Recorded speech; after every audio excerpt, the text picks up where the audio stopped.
friends. This is the Be Real Babe podcast, a place where your average babes come together to talk about life stresses, messes, and successes. A place where being yourself is the ultimate goal, where your opinion, your story, and your individual experience matters. Join me, your host B, and my guests for real and raw talks every week, laying it all out there so we can all help each other learn more, grow deeper, and evolve collectively. Now keep in mind, as a disclaimer, no one here is an expert and no one is giving any advice. This is strictly our opinions, thoughts, feelings, and for entertainment purposes only. Now with that being said, it's time. So grab your drink, grab your joint, and let's jump right in.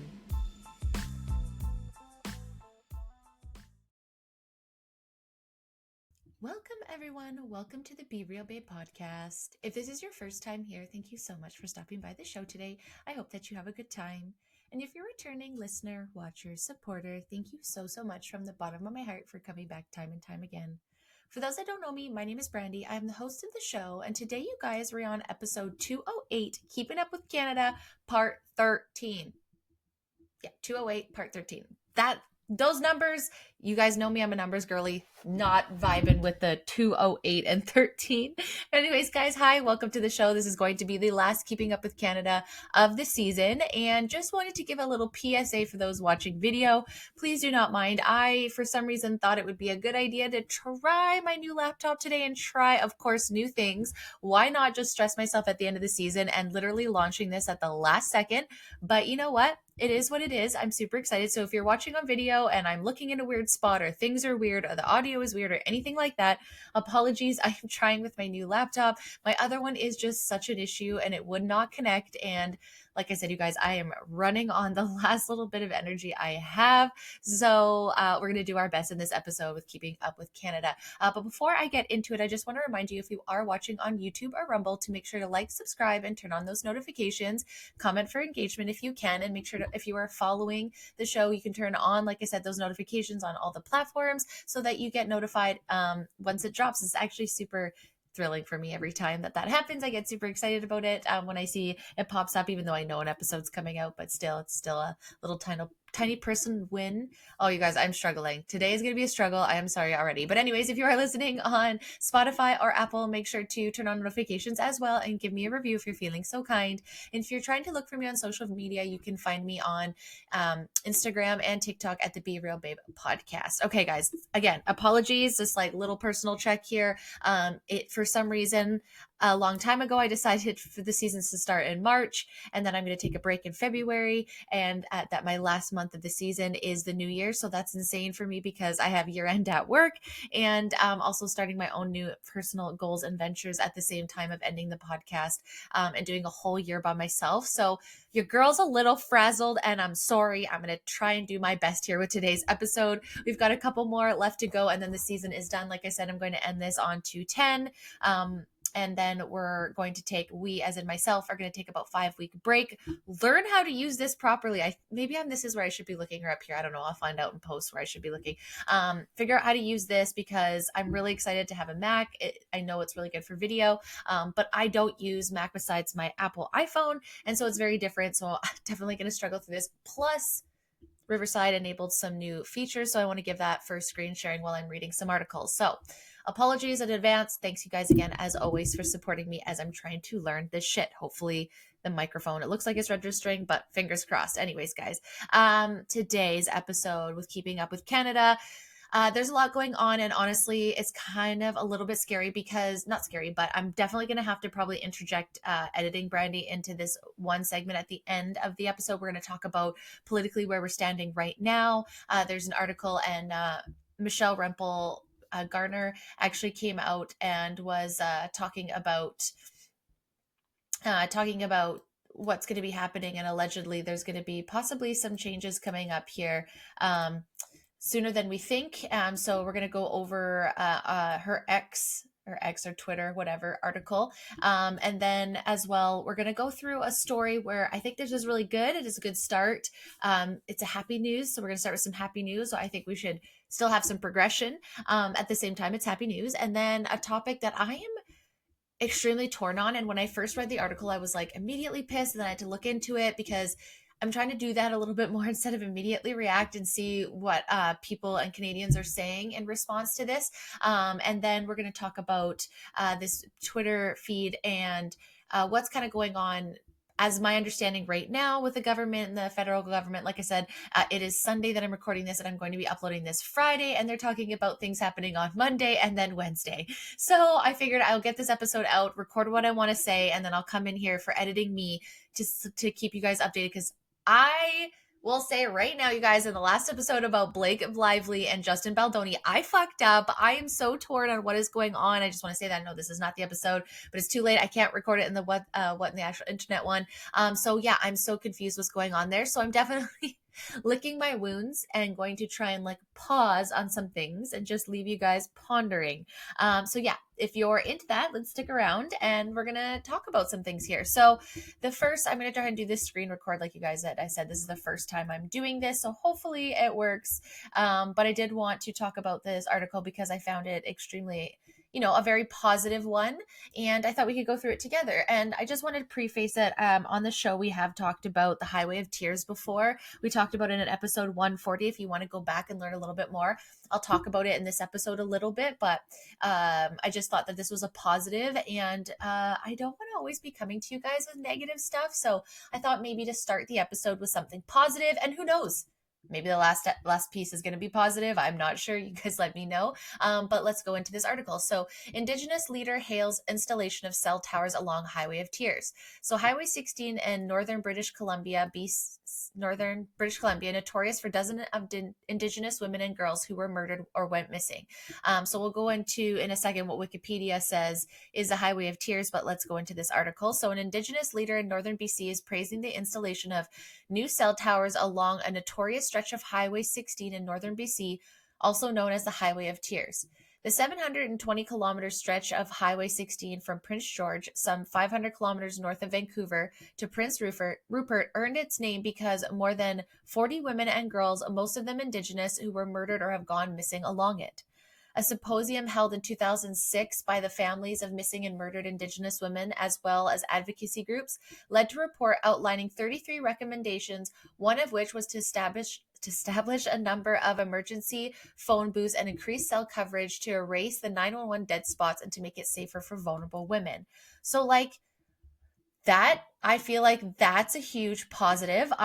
Rogers is now saying that 9 out of the 11 towers, I'm sorry, you guys, towers are scheduled that were scheduled to go up and be built along the highway are now in service. The company says that the final 2 are erected, and the new wireless coverage will ensure continuous coverage along the entire 720 stretch of highway.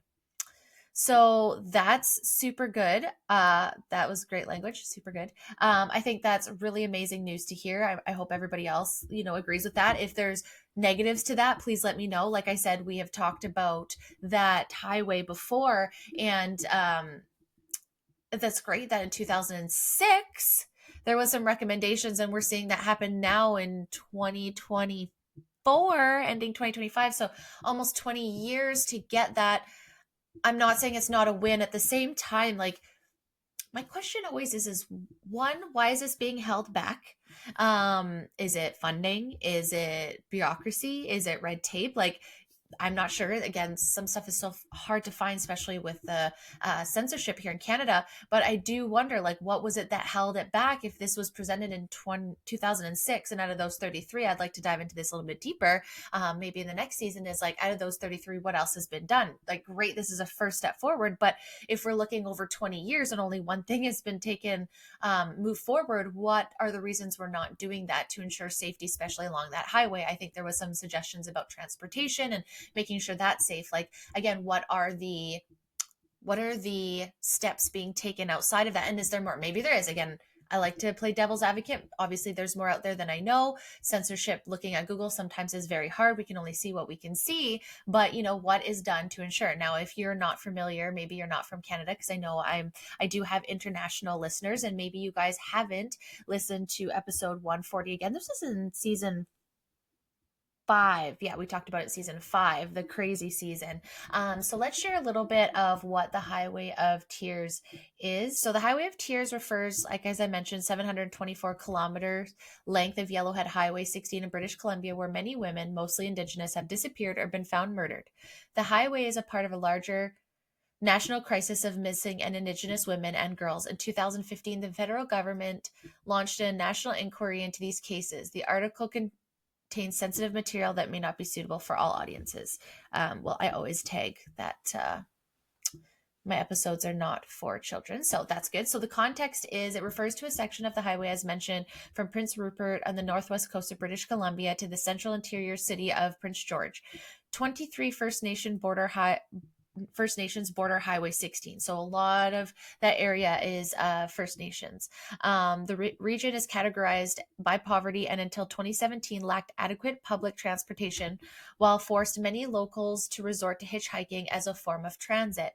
And that's where I'm saying, like, okay, so again, 2006, we made these suggestions, and now this is telling me in 2017, we still are lacking public transportation. So obviously, we're not moving fast on that one. The exact number of women who have disappeared and have been murdered along Highway 16 is disputed. Sorry, guys, I'm really struggling with this little bar here. The exact number of women who have been disappeared and been murdered along the Highway 16 are disputed. RCMP acknowledges 18 murders and disappearances in its list of Highway Tears cases dating from 1969 to 2006.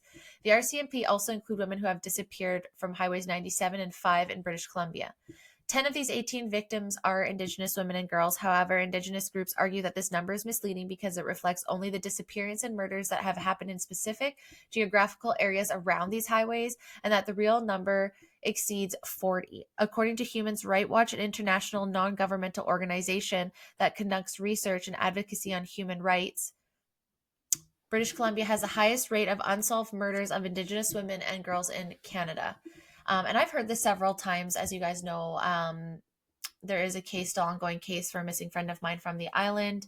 Amber, she went missing a couple years ago, a couple summers ago, and still no answers. So just from my own standpoint, that 100% feel like this is true in my personal experience. However, the problem is not unique to British Columbia. I completely agree. This is a nationwide crisis. Many Canadians. The federal government has announced in 2015 that it would launch an inquiry into missing and murdered Indigenous women and girls. And that year, Carol Bennett, now Federal Minister of Crown Indigenous Relations Canada, claimed that the national number of murdered and missing Indigenous women and girls in Canada is likely over 1,200. That's a little difference. It's a little difference from the numbers that we originally heard here, right? So, like, what is happening? Why aren't we putting, again, more funding into this stuff? Like, what is the holdup?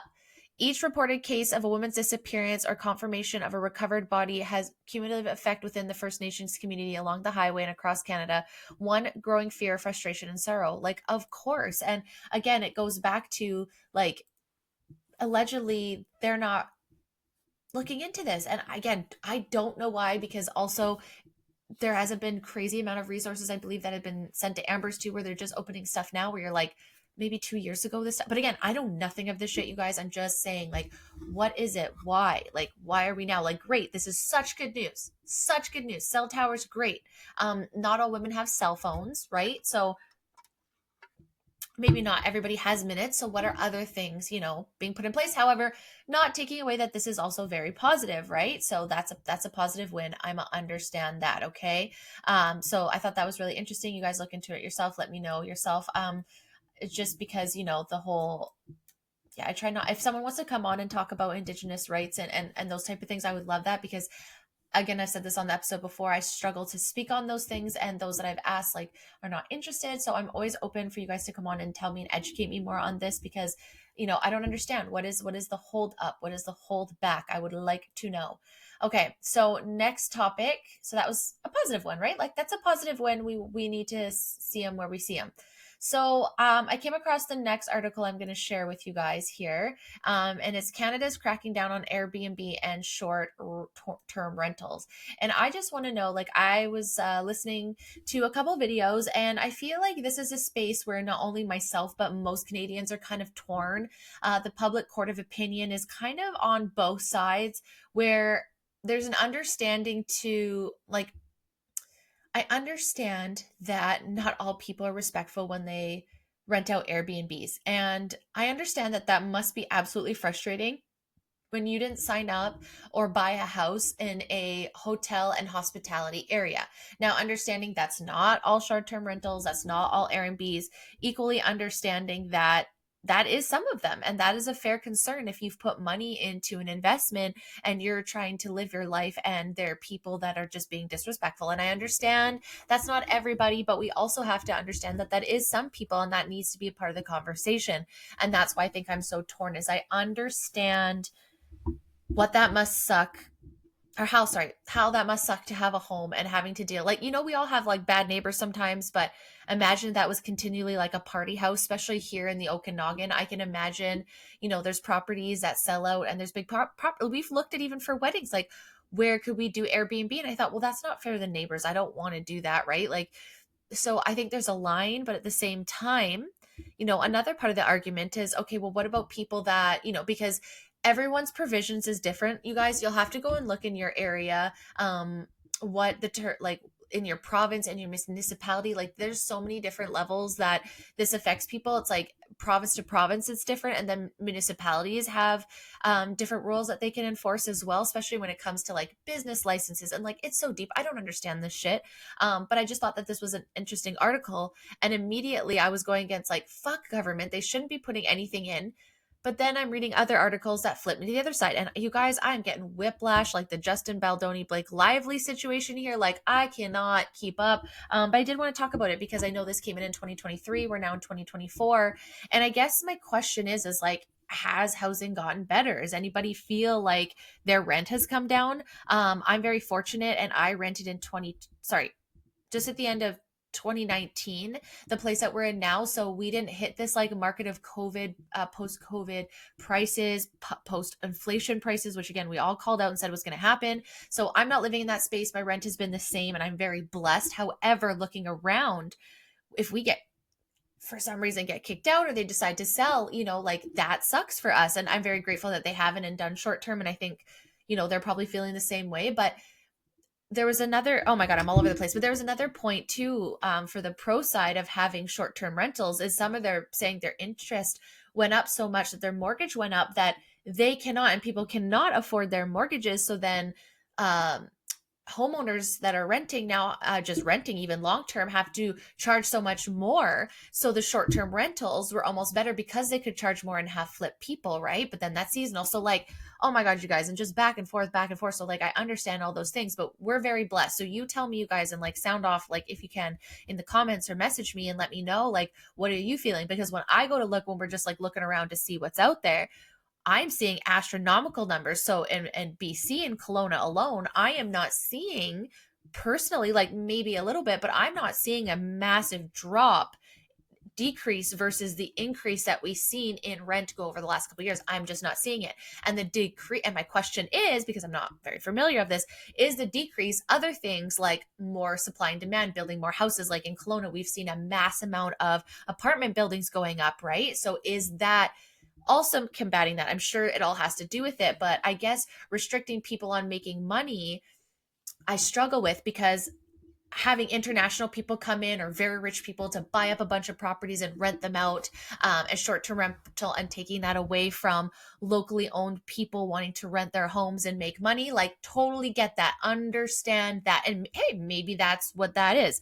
That's not what I'm seeing though. What I'm seeing the restriction looks like in Kelowna is that it has to be your sole property. So meaning you live in the house and you're renting out rooms, you're renting out the basement or upstairs, however you choose, or there's another piece of property on your home. That's my understanding. Again, I'm not versed in this, so please help me figure this out if you understand it, but that's my understanding. So one thing that I thought was interesting and an interesting perspective was, okay, a guy has a house and he bought his neighbor's house when they moved. So he owns here. And then I believe it was in Penticton, and he rents out the house beside it. So he's present, he's watching it, he's not on property. Again, understanding that there's got to be responsibility for people that are renting it to make sure that the behavior that's had to the short-term renters, the people that are doing it, have the same behavior as the people that lived there, right? To keep that in, to respect it, where we know some people just don't, no matter what. So that opens it up, right? So, but he had a property right next door.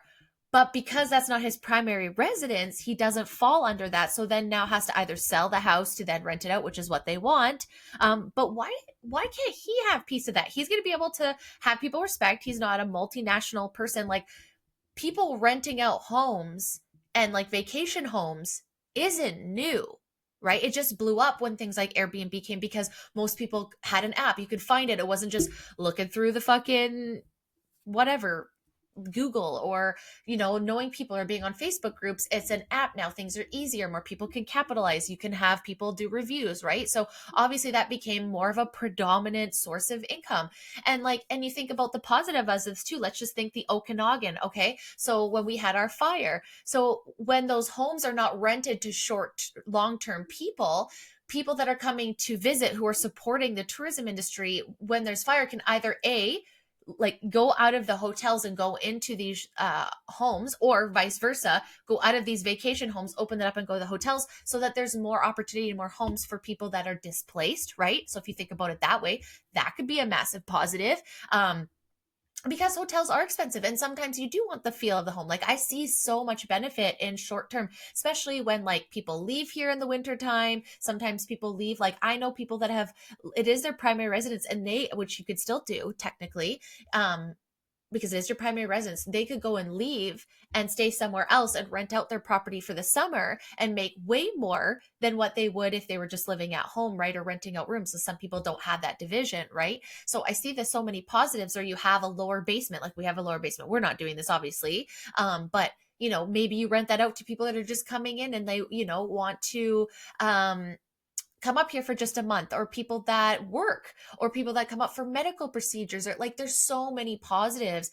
I understand that that holds back if there's big investors just making money on that and they're not putting in the economy, but people that have multiple homes, people that just want to leave to give their places, they're also putting money back into tourism, like I said, and you guys are building more and more help. So, and like, I just want to ask too, again, this is just my experience, but most people I know, the reason why they're not buying homes, it's not home availability, it's home pricing. Now I understand, okay, maybe if there's not many homes on the market because they are renting for short term, maybe that does affect home pricing, but I believe there's a lot more that affects home pricing. Again, I'm not a real estate agent or economist, but I imagine there's more that affects the home pricing than just short-term rentals. I imagine that's a very small amount. So is that actually helping with rent affordability? And okay, cool. So you've restricted this. Now rent is going to come down. But what about inflation and all those other things that is going to byproduct effect? Everything else is going to go up, right? So it's just like,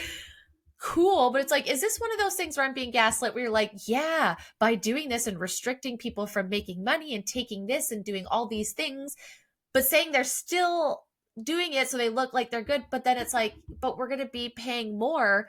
So it's like, this is a way that people could be making income on second properties and multiple properties, on home flips, like again, bringing people here for tourism as well. Like we already struggle with that. Hotels are extremely expensive. So this was a way that families could all come, stay away from the hotels, do their own things, be private.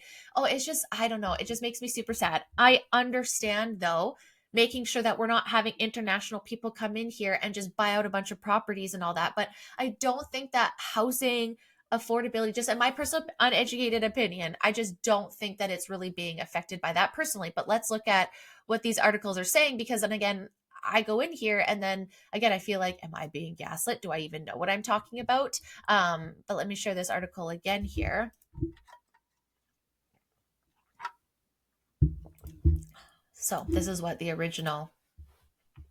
Canada is cracking down on Air BNB short-term rentals. So this is the thing that's come up. And it's again, okay, are you going to do this?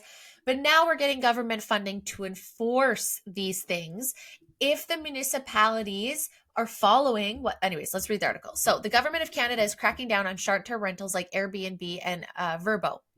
In a release sent December 3rd, 2024, the Canadian Department of Finance announced the launch of $50 million short-term rental enforcement fund. The new program provides funding to help municipalities increase enforcement and compliance activities for short-term rentals. Through the short-term rental enforcement fund, we will work with communities across the country to make sure that short-term rentals don't contribute to Canada's housing crisis.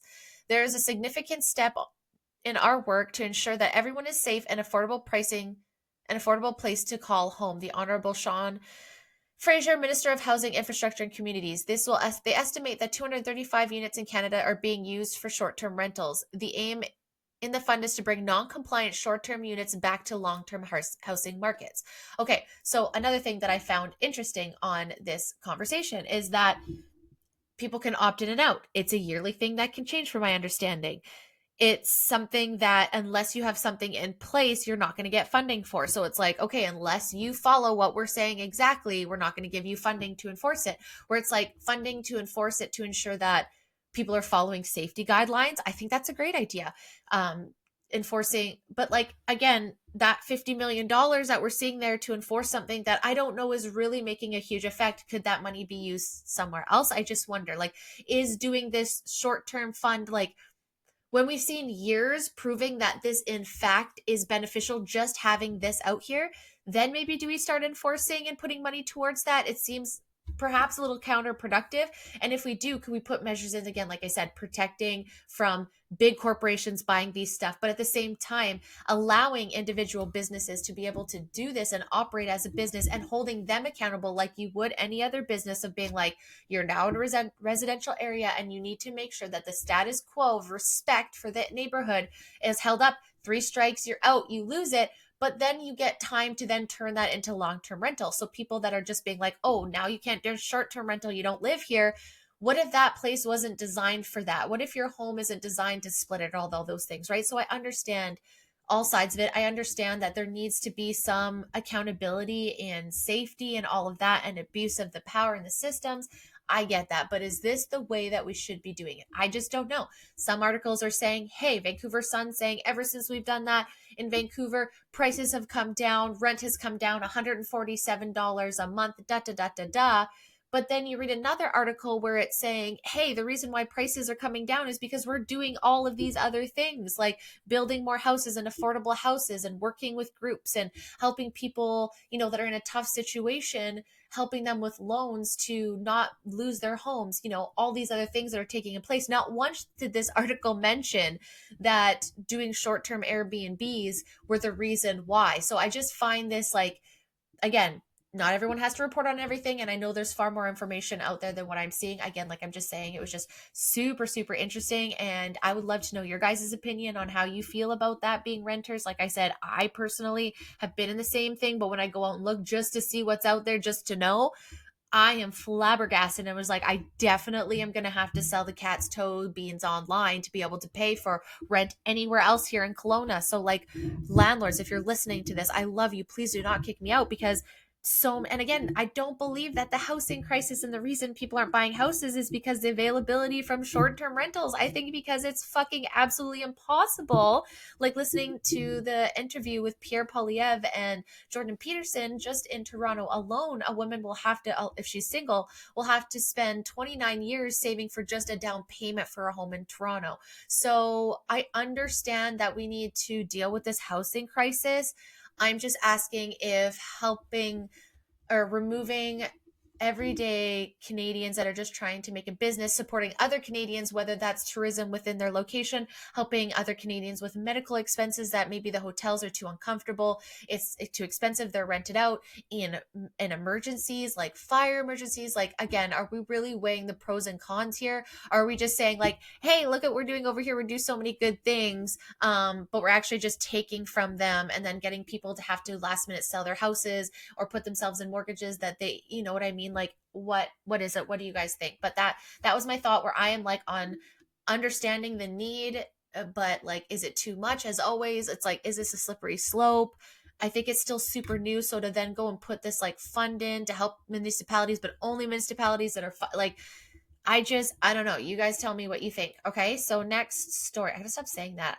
It's because I was watching Brooke Schofield for a while, and I've kind of fall off watching them. When you just watch people for so long and then all of a sudden you stop, but then you're unfortunately using the same mannerisms. I'm not meaning to do that. So, okay. So next big one that I want to go through, and I want to share some clips of where Michelle talks about a one individual, and I was actually watching her interview, or this thing, whatever it is, speech, and this woman thought she ate and that she was just like maybe going to hurt Donald Trump's feelings, but you're not going to be able to hurt Donald Trump's feelings for one lady, and you did not eat. I felt so much secondhand embarrassment from this. It was absolutely ridiculous. So I do want to go over some parts, but I do want you guys to go look at this post yourself from X. If you can, it's shared across everywhere. A bunch of people are reporting on this. So I definitely think dive deeper into this, but it's about talking about what could potentially happen on Monday and Wednesday this week. Again, this episode is airing on Friday, so I'll probably have edited me pop in here somewhere at some point. Insert here probably. Hey babes. Okay, so quick, no microphone, little update. Shit is changing by the day. Obviously, this airs tomorrow. So, as I mentioned, we were waiting to see if Trudeau was going to resign. Now, here's the fun, interesting part about all of this is that he went out on Monday and he said that he intends to resign once they found a replacement for leadership. So I know a lot of people are celebrating, and I understand that that seems like it's a good thing, and I want it to be a good thing, but I think at the end of the day, we have to listen to his verbiage. He says he intends to. He's also prorogued. Sorry, that word's terrible. The parliament, so nothing can go ahead until March 24th. So as we kind of all said, then most people, it sounds like, are going to get their pensions and whatnot, but it sounds like there's a lot going on here. That's why I just want to do a quick update and kind of just pause until next season, because so much is changing at the moment. Like, they're talking about the CRA going through with the tax hike, even though it didn't go through parliament. There's a bunch of bills that should be paused or killed and people shouldn't be going forward on, but they are regardless of parliament being shut down. There's a lot of stuff going out about the NDP being completely broke, like they cannot afford another election. Is that why they're pushing it, to get their pension at least? Even though Jagmeet's worth quite a bit, so a little confused why he's running for more money when allegedly he makes money being outside a politician. Anyways, that's for next season. But yeah, so Trudeau alleges that he's going to step down, even though I think that that is just fancy wording to push it at least until March, because I think at the end of the day, they knew a non-confidence vote was going to get triggered regardless.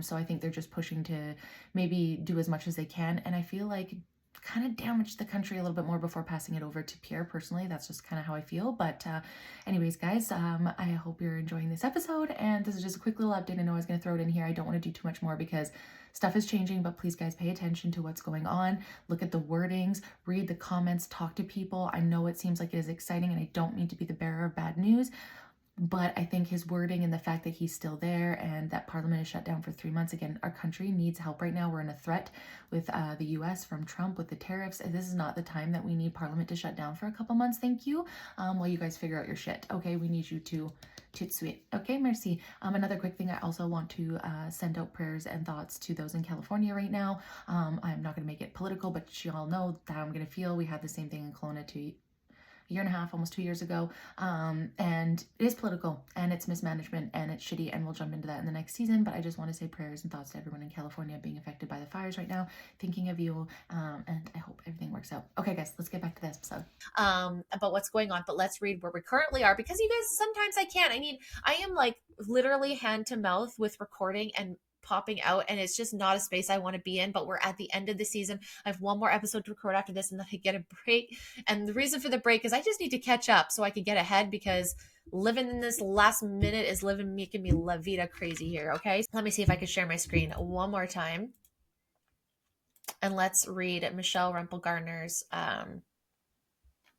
X post here. So like you can see right here, it's quite long, you guys. So we're not going to go over all of it. I just want to take away some key points, and then I want to show you guys where the Green Party thought she ate, but she didn't. So Trudeau may announce decision to leave before Monday. So, but Canada needs a certainty of a general election will provide, not a Liberal Party drama. Exactly. I completely agree with this so much. Like, we don't need Trudeau, in my personal opinion, to step down. I'm just going to say this now, like how I feel. Like, I personally feel, no, actually, let's just get to this, and that's a personal opinion because I'm sharing this. So senior journalists are posting that Canadian Prime Minister Justin Trudeau is set to trigger a leadership race within the Liberal Party by Monday. And evidence suggests that he will make this move rather than trigger a badly needed general election.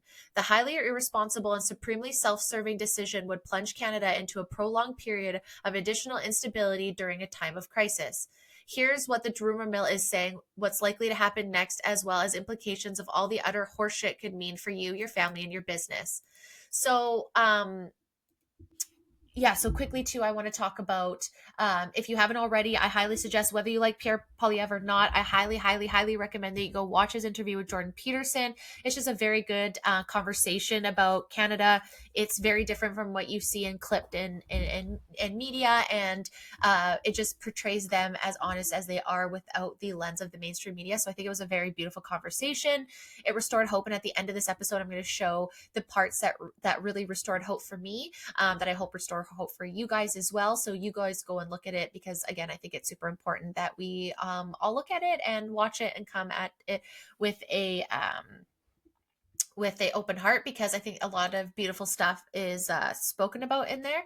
But yeah, let's go back to this X here. So, and again, you guys decide, but I think, yeah, we need to have an election, not listen to this liberal drama. So why are people saying that Justin Trudeau is about to trigger a Liberal Party race? So late Friday night, news leaked out that the Liberal caucus uh, chair, Brenda Shanahan, has called for a meeting of the party's National Caucus of Members of Parliament for Wednesday. This meeting is scheduled to be a whopping 6 hours.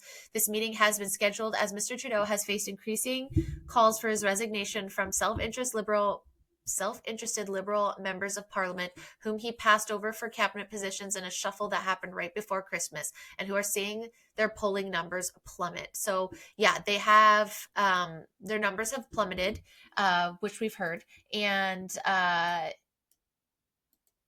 which is super interesting, because that's the next thing I want to pull up here, which is a turn of events that's crazy. So their numbers have plummeted. So I guess what I really want to say is, like, allegedly they're going to have a meeting as of Wednesday.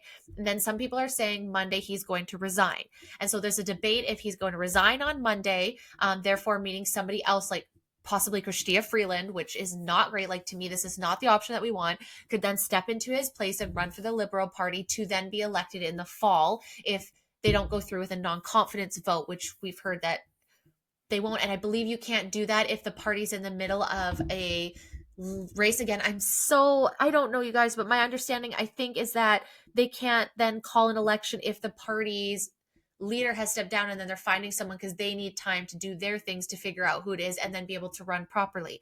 So I think, please correct me if I'm wrong, this is to my understanding. So if that's the case, that's like worst case, because then we have to stick with the Liberal Party all the way until November, and then they'll be able to then put forward who they think is. And I don't know if I will go over the candidates here. I don't know if how you guys feel comfortable.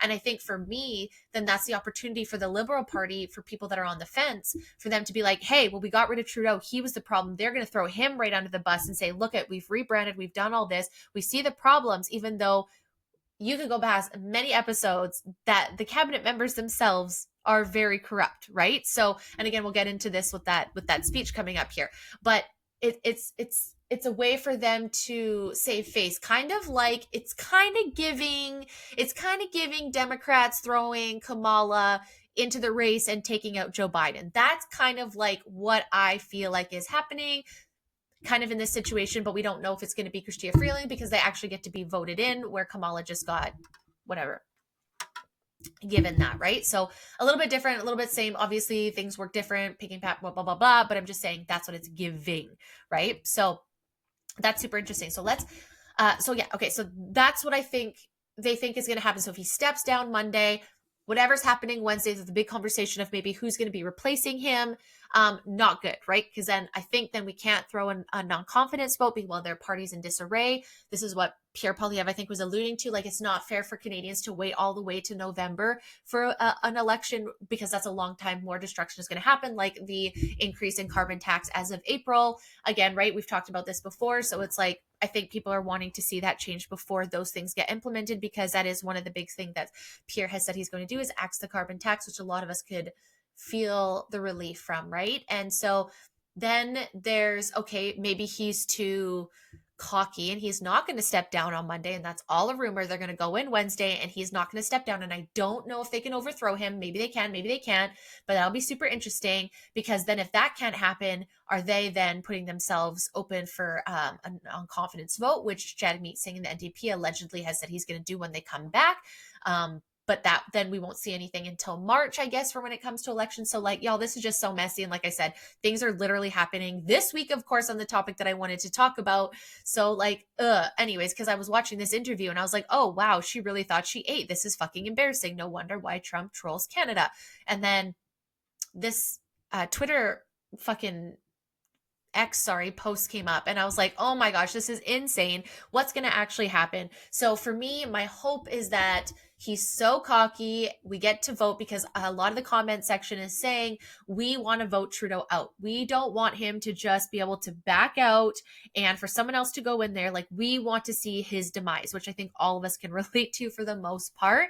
And again, it's just like, I don't think anybody on the Liberal Party is going to be able to, because so many people are dropping from that cabinet too. I just don't think they're going to be able to build a sufficient platform, and like the loyal people will follow them no matter what. But where the polls are right now, y'all, it's just not looking good for Liberals. And I think no matter what, you can throw whatever you heckin' want at that, but I don't think you're going to make it. So let's talk polls. So as of right now, as of today, I took a poll tracker, and this is on newsinteractives.cbc.ca. So this is straight off CBC, and you know they're not pro-conservative because they are owned by the liberal media. And as of right now, conservative leader Pierre Poilievre is leading with 44%. The Liberal Party with Justin Trudeau is only at 20%. And get this, NDP leader Jagmeet Singh is at 19%. So people are now saying that, is this going to be a conservative, not majority, but like, and then it's going to be NDP and conservative is going to be the opposition. And I find this super interesting going down, that sounded so dirty. I did not mean that, you bunch of creeps. Going down and looking at the projected polls when it comes to voting wise, British Columbia obviously flipping so big this year when it comes to conservatives at 45.9% conservatives and only 16.9 liberals, which federally we obviously can vote liberal, but provincially we're NDP, which is at 27.8, but the conservatives federally have them beat, which is wild. Which again, go back to my BC episode on elections. It's kind of like, excusez-moi, like what is going on here? How are they only at 19% federally, but here in British Columbia, they're 27.8% federally, but you guys somehow won provincially? Sus.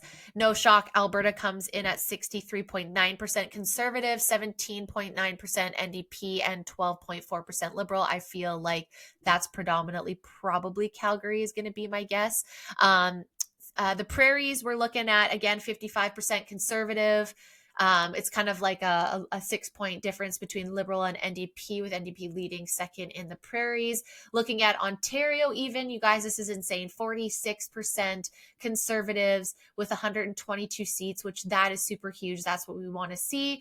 Liberals at 24%, neck and neck with NDP at 19.9. So that is super interesting. So like we said, a lot of the times it's what Ontario says. We've said this before. Quebec, I mean, their Bloc Québécois is usually, obviously, I think from my understanding, the one that's up there, but conservatives are pulling it in at 24%, just beating out liberals at 22, but not beating the Bloc Québécois at 34.4%.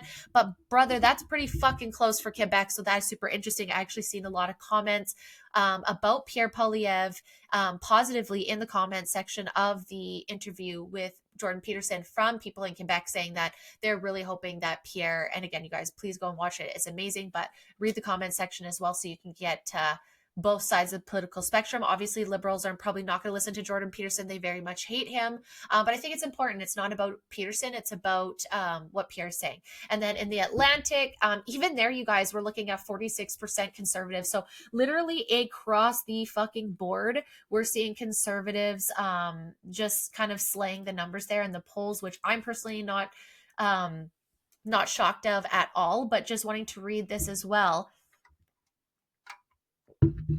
It's called the Freeland Factor Liberal Party. So I just wanted to talk about, obviously the Liberals are not doing great, but they're saying the people that are potentially could take over for Trudeau, which would bounce them up in points, they do believe, are people like Chrystia Freeland, Mark Carney, Melanie Joly, Dominic LeBlanc, we know how I feel. Anita Anand and Francois Philippe Champagne?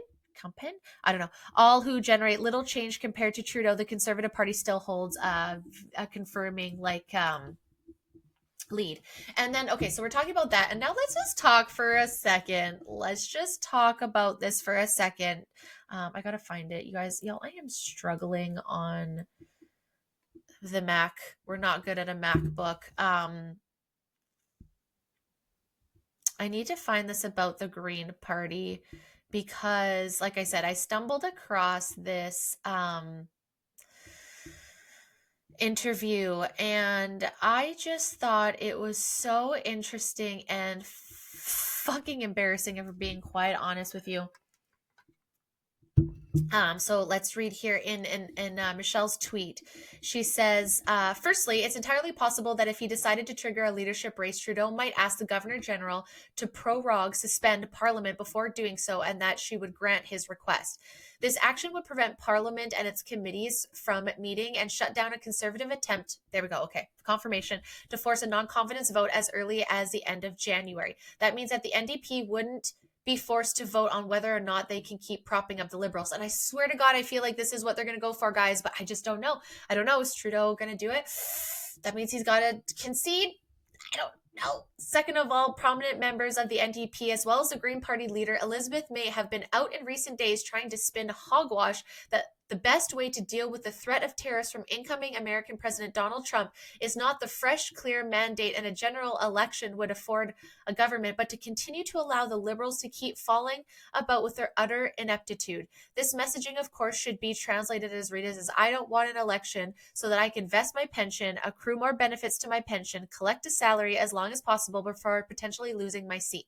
So if Trudeau doesn't prologue based on the fact that NDP continued to prop up the Liberals all fall, look for members of the New Democratic Party to start justifying continued efforts to prop up the Liberals while the country burns and the Liberals insiders select new prime minister with some variation of the following bullshit messaging. We want to be courteous and respectful and allow the Liberal leadership race to happen. And that's like fucking bang on, like bang on. And that's why I wanted to show you guys. Like I said, I stumbled across this as it all just full together properly and so well. Hopefully this work. I'm actually not going to share the screen. I'm just going to play it and then I'm going to post after. But like, again, you guys, like, I'm going to speed this up because again, copyright, get a little bit nervous, but girl thought she ate and I feel like she's embarrassed. So I guess I gotta wait. Let's watch this together and you tell me if she ate because I'm feeling embarrassed. Okay, let's see. Sing the true north strong and free, we stand on guard, oh Canada, we stand on guard for thee. So no matter how many Trump photos of him in business suits striding a Swiss mountain he posts with a Canadian flag, we're not intimidated. So I read a lot, and I say, okay, people who know Trump in business deals say this is his tactic before negotiation. Humiliation, business approach. Okay, so I take offense. We do not strive to be the 51st state. We're a G7 country. We are part of the world as an independent, sovereign nation. Comme Canada, nous sommes déjà une nation. Nation fière. Just fucking shut up. Then she goes off into something French, like, shut up. So one thing that, like, she I think she thought she ate. Like, I think she thinks that she is just tearing Donald Trump up and that he is, like, honestly, whatever, you guys can think what you want, but my personal opinion is that I don't think he's actually going to imply the tariffs. I think he's just, yes, trolling him because he deserves it, because he should be called out. It's absolutely ridiculous. He needs to step down, and he doesn't respect him. So you think going on there and talking like that, girly pop, is what's going to get you any respect with that man? You run the Green Party, if I'm not mistaken, and if you have, maybe this because you know you never have a chance of being there, I don't know, just my opinion, don't sue me.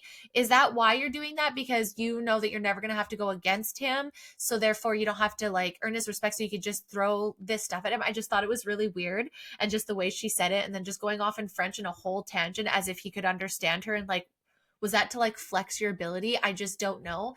And I just don't think that you should be flexing how great Canada is right now when it's not. I just think that's such in poor taste. But girly really thought she ate with that one. And then she really thinks that she's going to eat with this one too. Let's hear.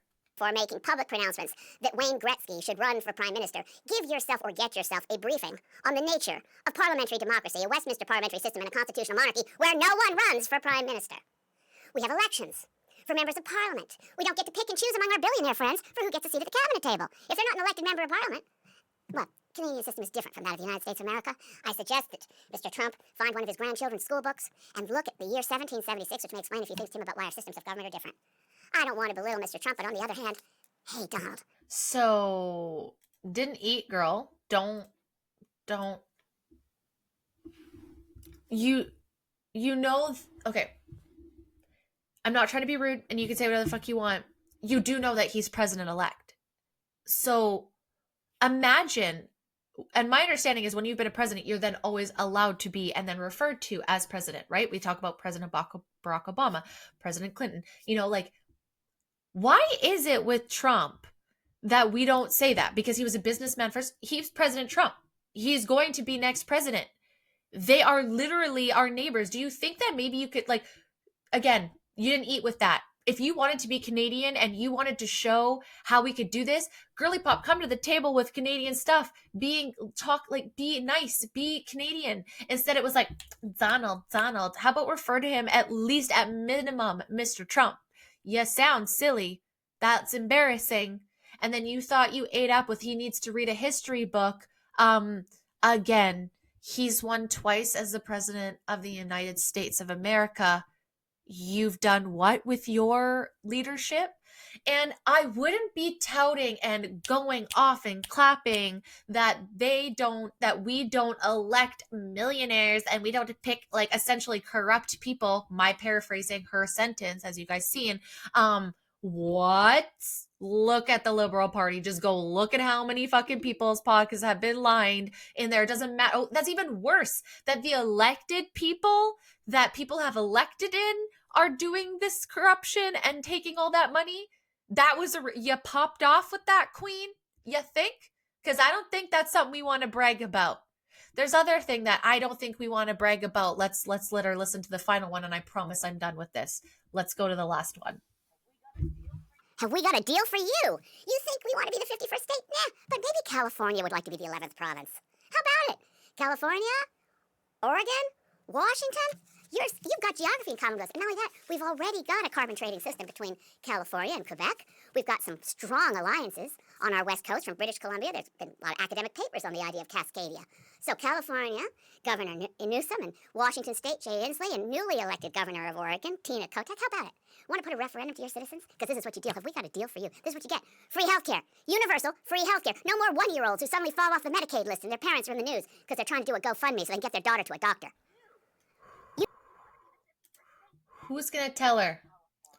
Who is going to tell her? You guys going to tell her? I'm going to tell her? You going to tell her? So that people don't have to have a GoFundMe. Now, listen, don't fucking check me. I understand. There's benefits to the Canadian healthcare system. I understand that. Okay? But don't say it's free because our fucking taxes pay for it. A lot of it. And most people can't get it. And I wouldn't sit there and tout about not having GoFundMes to fund healthcare when most Canadians can't even get to a general doctor now, you stunned. I don't want to get... Yeah, make up your own word there. Whatever you see fit, shut the front door. That is the most out of touch thing I have heard someone say in a long time. That is super embarrassing. I will give you one example, and Torva, I am so sorry that I'm using you as all the time, but are you effing kidding me? I have had Torva on the show. How many times has that GoFundMe been enacted for her because she can't get quality cancer care here? She has to go down to the States. Where's her free healthcare? Where's her support? Huh? Oh, her GoFundMe? Yeah. Okay, cool. Because that's just in America, right? How out of fucking touch? You wouldn't know because you don't leave the goddamn your bubble. I just thought that was so incredibly out of touch, and Girly really thought she ate with that. She thought that she ate the first course, the full meal, and dessert with that. And I'm like, you didn't even make it past.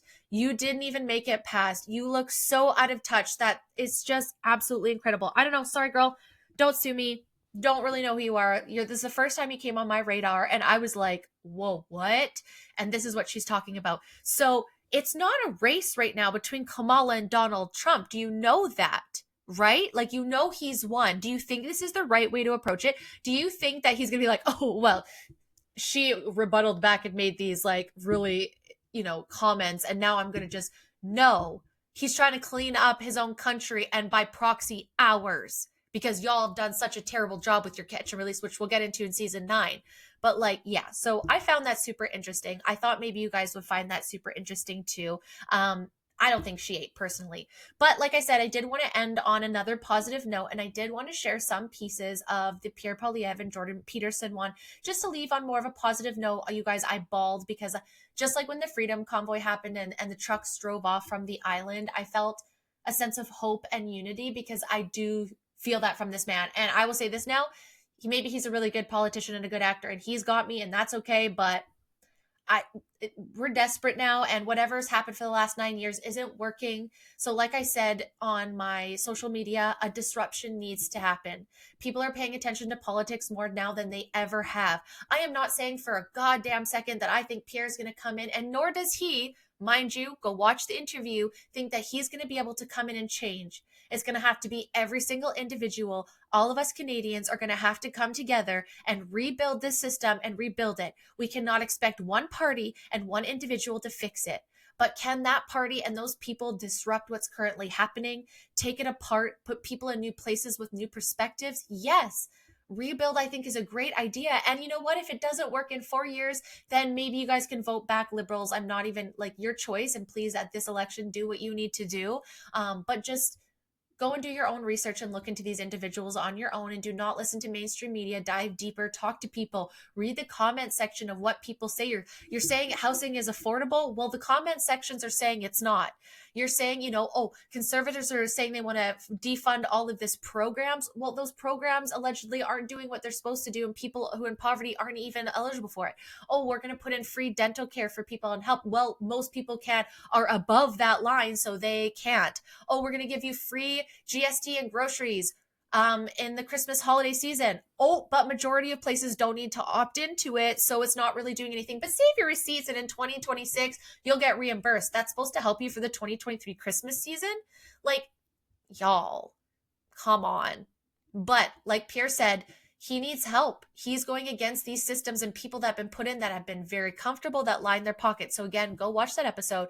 But let's watch 2 pieces of it that made me feel really happy to hear, and just super excited for the future. I feel stronger now than I did when I started. Okay. I don't feel I have beaten down. I feel emboldened and strengthened from that running through that gauntlet. Right. So that hasn't demoralized you? Not at all, no. In fact, to the contrary, I feel more invigorated than ever before. Why?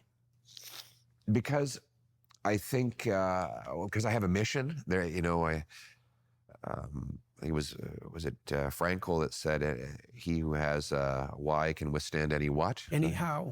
Yeah. And I have a why. I know why I'm doing this. And I want to get this done for the country, and I want to leave behind the opportunity for every other Canadian, the chance I had as a kid. And I know it's personal for me. I don't come from a privileged or wealthy background. And so that's one thing I want to pause there for a second, is that I didn't really realize, because I've looked into it more, but that he is, just like everyday Albertan, and he grew up, adopted, which is beautiful, which you guys know, our first co-host on the show was adopted as well. We know that if I have a baby, I'll have to adopt as well. So very much like resonated with that and thought that was beautiful. And, his wife, he goes on to say, we'll listen to it in a second, is a beautiful individual as well and has become successful. And I just thought that was beautiful because I had no idea about him. And again, this interview is just so well done. But I just wanted to point out too, like, notice how sick he is, and he's still speaking like and I know a lot of people go at him about like not being as expressive, like, you know, but at the same time, it's like, what do you expect? He's a politician. Like, you could be boisterous like Trump. You guys hate him. If you could, you know, like, yeah, Trudeau's smiling all the time, but he's an evil bitch. So, like, what do you want? I'd rather have one that's like a little bit more reserved and like a little bit more serious than like an absolute fucking clown that like knows how to smile. But I just thought that was beautiful, like him saying that, you know, that's what he has his mission, and that he feels more encouraged and like emboldened and excited versus being beaten down. And I think a lot of us after pandemic now feel the same way. So I think a lot of us can relate to that statement. But let's carry on with the last little bit of this clip that I wanted to share with you guys. I was adopted by school teachers, grew up in a normal suburban neighborhood. We didn't always have money, but I was able to get here. Mm-hmm. And my wife's the same story. You know, she came here with nothing and she's had a great life. Her family's had a great life. I love that about this country. And the idea that I could restore that as my life's work for other people, to me, that is exhilarating. That excites me. If that could be the only thing I do with my career, that would be an incredibly rewarding outcome. I don't know if you guys are watching on video. Probably can't see my eyes tearing up there. That's every time. I don't know if you guys are like me and you can just feel when people say stuff and it hits you. And when he said that and I watched it the other night, I literally was in tears. I understood and completely appreciated him thanking Jordan Peterson for everything that he has done and stood up. You might not agree with him, but he has been fighting for people to stand up. And like the thing is you don't need to agree with someone, but when they're fighting for freedom of speech, they're fighting for your freedom to believe what you want. So, you know, even if you don't agree now, who knows, one day maybe it'll be something that you have passionate for, and they're saying you can't talk about that either, right? So I think we all need to protect each other from every side on freedom of speech. And like I said, it was such a beautiful episode. It made me feel so hopeful. It made him feel like a real person. Now, I've never had the displeasure of meeting Trudeau in real life or seeing him, and I have not met Pierre Poilievre in real life, but I did go to his rally here during the pandemic, in the rain, in the cold. And let me tell you, hundreds of people in Kelowna were parked miles and miles away. It was at a golf course. I can't remember the name of the golf course, but we walked. It was spring, and it was before when he had just announced that he was running as prime minister, very, very beginning after all of this. And you guys, I don't know. I've never been to something political like that, so I can't speak about it before that experience, but it was beautiful. It felt so together. People were walking, like I said, for miles in the rain to come to this event. And it was just like, you could tell Canadians then wanted to change. And you could tell Pierre wasn't perfect. He wasn't polished at that point. He was really just saying what he felt. You know, he might have been misstep, but the energy that he brought when he spoke, it was pure silence. Everyone was turned right into what he said. When he said things, he had people laughing, he had people smiling. You could tell he had everyone just focused in on it. And he has just gotten better. Like he said, over time, he has taken the blows and now it just doesn't affect him because he knows his mission is to help Canada. And I believe him. And again, like I said, but I've been gaslit a lot before. And you could have thought that Trudeau was going to do that. And maybe he did some things. I don't think he did. And I don't think he has a very good party around him, because it sounds like there's corruption and unethical things happening around the clock around there. So, but you guys let me know what you think. Like I said, I'll probably have to jump in. There's probably going to be an edit of what actually fucking happened before this launch. If not, there wasn't anything important. Again, guys, thank you so much. I have no idea where I'm looking. I keep right here. It kind of looks like I should be looking here, but then parts of me are used to looking up here, and I'm actually used to looking up here. And hopefully this is the right lighting and the right look. I don't know. I'm at the end of the season, guys. Your girl is strung the fuck out. It's year end. I've got one more day to close it out. So pray for me. As always, guys, I appreciate you guys so fucking much for being here. You have no idea. You guys are making my dreams come true. I cannot wait for season 9 and 10 this year in 2025. 2024 was fucking epic. This was an amazing year. I want to thank you guys so much for that. I have one more amazing guest. Fingers crossed that it works out. If it doesn't, I'm a liar here, but I can't change it. So either you're going to have an episode with me coming up with something last minute, or an absolutely fire guest. And then we're going to end the season with one of our faves. like I said, taking a little break, you guys, and coming back in season 9. I want to learn how to use this. I want to learn how to edit better. And I just want to be all around a better host for you guys. I hope you see the effort that I have made thus far. And so the break is going to help me be that a little bit more. But if you do want to be on season 9, guys, I'm telling you right now, please reach out to me on Instagram or TikTok and let me know, because I am booking well into seasons airing almost to the end of April at this point. So please hit me up if you're wanting to be on the show, because I'm a couple months ahead now. So, but really appreciate you guys. I hope you're enjoying it. I love you guys so much. And until next time, guys, bye.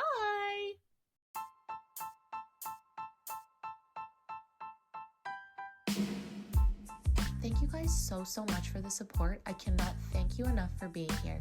If you like this episode and you want to hear more, please give me a follow at the Be Real Babe podcast on Apple, Spotify, YouTube, Rumble, and Pinterest. You can also find me on Facebook at the Be Real Collective. Until next time, guys, bye.